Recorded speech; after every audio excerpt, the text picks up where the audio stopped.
نحمده ونصلي على رسوله الكريم أما بعد فأعوذ بالله من الشيطان الرجيم بسم الله الرحمن الرحيم يا أيتها النفس المطمئنة ارجعي إلى ربك راضية مرضية فادخلي في عبادي وادخلي جنتي صدق الله العظيم. طول محترم حاضرینو ته خصوصا مشرانو ته السلام علیکم ورحمة الله وبرکاته. د ټولو څخه مننه کوو چې په دې ویاړمن مجلس کې زموږ سره شرکت وکړي. کور ودانۍ ورته وایو، الله جل جلاله دې اجر عظیم ورکړي. چون مخکې ما ملګرو ته ویلي وه چې زه په آخر کې صرف یو مننه وکړم د دې ملګرو څخه چې راغلي دي او زموږ سره په دې ستره غونډه کې شرکت کړی دی. الله جل جلاله دې دوی ته اجرونه ورکړي. نور څه ویل نه غواړم.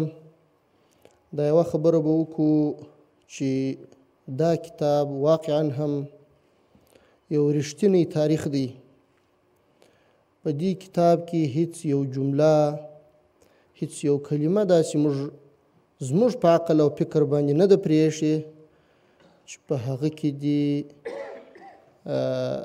دروغ وي یا بې ځایه یو جمله راوړل سوې وي یا بې ځایه اوصاف پکښې کې بیان سوي وي.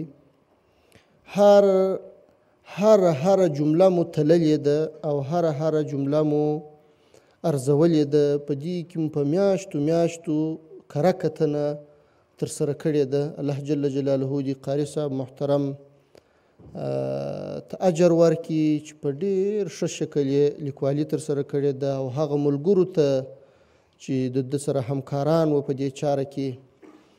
او امید لرو چې انشاءالله دا لړۍ به نور هم دوام پیدا کوي او خصوصا هغه لیکوالان ملګري چې الله جل جلاله استعداد ورکړی دی، هیله ورڅخه کوو چې د دې تاریخ په تفسیر کې هغه مسؤلیت چې دوی ته راجع کیږي هغه ادا کړي. نو نور خبر نه اوږدوم. الله تعالی مو دنیا و آخرت کې کامیاب ولره. السلام علیکم ورحمة الله وبرکاته.